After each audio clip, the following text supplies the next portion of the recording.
కర్ణ దుర్యోధనుల స్నేహం ఎంతో గొప్పదో వివరించే సన్నివేశం ఇది. ఒక రోజు సాయంత్రం కర్ణుడు దుర్యోధనుని కలవడానికి రాజమందిరానికి వెళ్తాడు. అక్కడ దుర్యోధనుడు ఉండడు. కానీ తన భార్య భానుమతి చలికెత్తతో కలిసి చదరంగం ఆడుకుంటూ ఉంటుంది.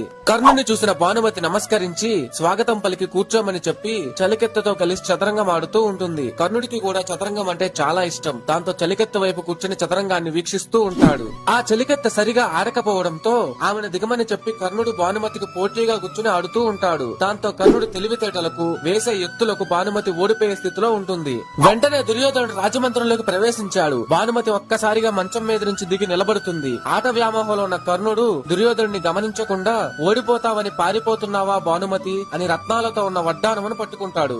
దాంతో రత్నాలు మనులు మరియు ముత్యాలతో ఉన్న వడ్డానం తెగి రాజమందిరం అంతా చల్లా చెదురుగా పడిపోతాయి. ఆ సందర్భంలో కర్ణుడు దుర్యోధనుడిని చూస్తాడు. దాంతో కర్ణుడు ఆట మీద తమకం నన్ను ఎంత భ్రష్టుణ్ణి చేసింది అని దుర్యోధనుడి వైపు అయోమయంగా చూస్తూ ఉంటాడు. అప్పుడు దుర్యోధనుడు మోకాళ్ల మీద కూర్చొని రత్నాలు పూసలు మరియు ముత్యాలను ఏరి దోసిట్లోకి తీసుకుని భానుమతీదేవి దగ్గరకు వెళ్లి నా మిత్రుడు ఆట తమకంలో దోషం చేశాడు, మందించండి మహారాణి అని చెప్తాడు. కర్ణుడి మీద స్నేహం విషయంలో దుర్యోధనుడి వ్యక్తిత్వం ఇలా ఉండేది.